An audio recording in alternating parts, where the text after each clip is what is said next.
آغاز کار تحکیم سازی سواحل دریای آمو در ولسوالی های ینگ قلعه تخار و ولسوالی شغنان بدخشان.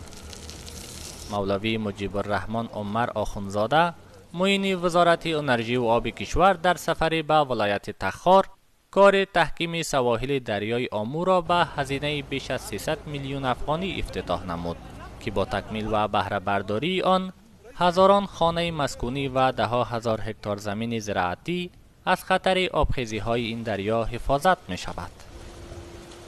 د اسلامي امارت مشران دې ته ډېر متوجه دي چې باید هغه خلکو ته چې مشکلاتو سره مخامخ دي رنجیده دي ستونزې لیدلې دي باید هغه مشکلات حل شي.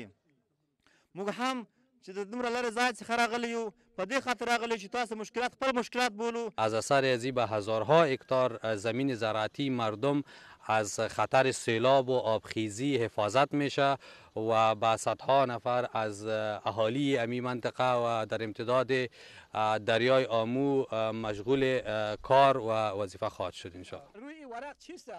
همزمان با این والی تخار در جریان آغاز کار این تحکیمات میگوید امارت اسلامی متحد است تا چالش های مردم کشور را مرفوع سازد و نیز از آغاز کار تحکیمات سواحل دریای آمو در این ولسوالی ها ابراز قدردانی می نماید.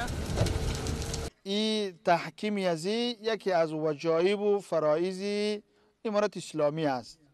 به این ضرورت نیست که پیشنهاد شود مردم بیان پیشنهاد کردن که الا دریای آمو زمین مرا تخریب میکنه. نه این چیزی هست که این درد خود امارت اسلامی را احساس کرده. ما بسیار خوش هستیم از امارت اسلامی که امیر دوامدار چیز کنه. دوامدار این را باید جور کردن رفتن بگیره که ولسوالی در قدم دامن شود از چیز دریای آمو تخریب دریای آمو. گفته می شود در جریان کار تحکیم سازی در این ولسوالی ها برای هزاران تن از باشندگان محل زمینه کار مساعد شده و نیز کار تحکیم سازی سواحل دریای آمو در ولایت های همجوار این دریا در شمال و شمال شرق کشور جریان دارد.